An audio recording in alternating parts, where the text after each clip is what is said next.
What's going on, comic book movie fans? My name is Jonathan. This is Comic Book Cinema, and today we're going to discuss comic book movie news. Okay, so first and foremost, we got some new Thor stills that were recently released, and they look pretty awesome.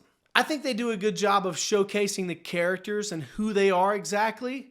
And of course, they're coming from Taika Waititi, so they look phenomenal. They look wacky, they look wild.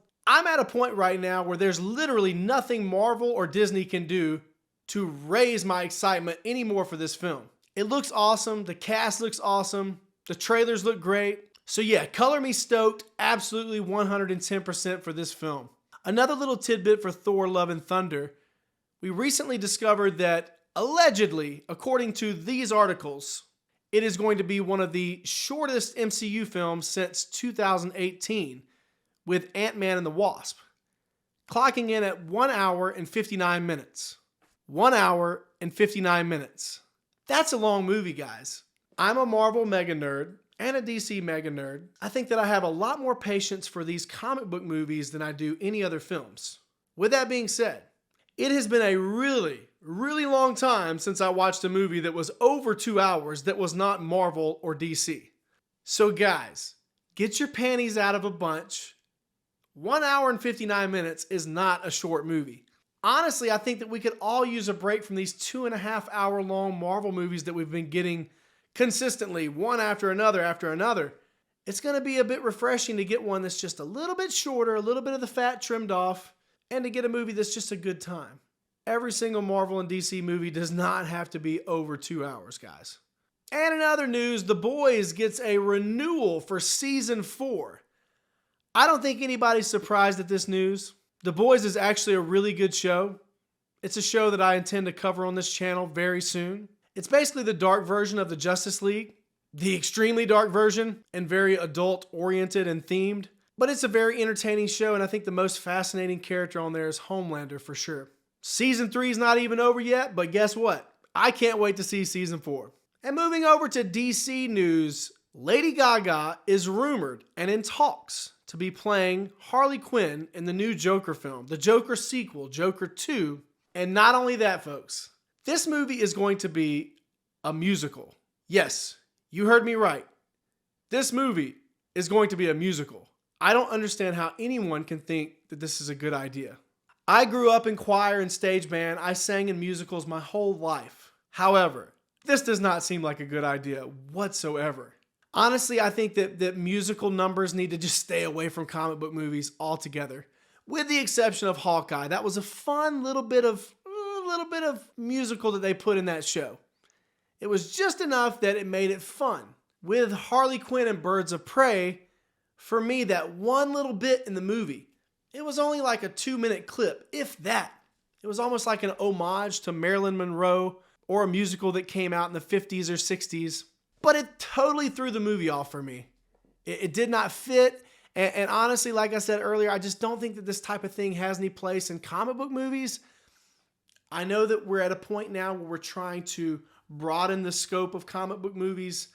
And this is personal preference, guys. So I'm trying not to rant about this too much. I'm just not a big fan of musicals. Like I said, I was in musicals growing up. But it doesn't mean it's something that I like to watch on television, especially in my superhero movies. I know there's probably a market for this out there, and that's why I'm trying not to rant too much. But in my opinion, when you take a serious character study like Joker, what Joker was, and you turn the sequel into a musical, it's just kind of out there in left field.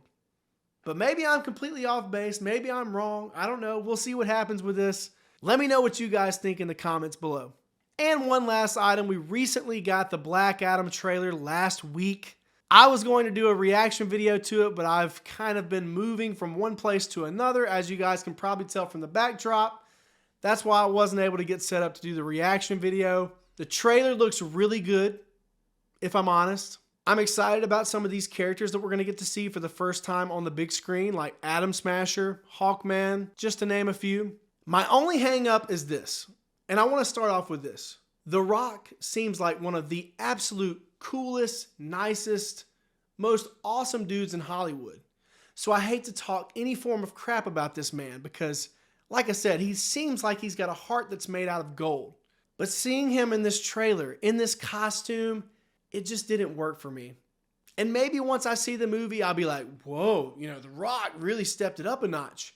The Rock just seems like he is tailored for a very specific type of film. And we've seen that with Jumanji. We've seen that with even some of his action movies. He is phenomenal. In the Fast and Furious movies, phenomenal. But I just don't know if he's going to be a proper fit for a superhero or an anti-hero, whatever you want to call him. And like I said earlier, I might be wrong, and I really am rooting for The Rock. I'm rooting for DC.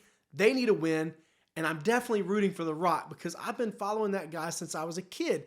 I love that guy. He's hilarious. He's got talent. He's got charisma.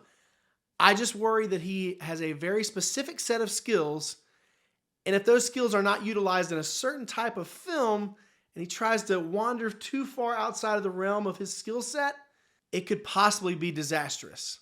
I've been wrong before. Just ask my wife.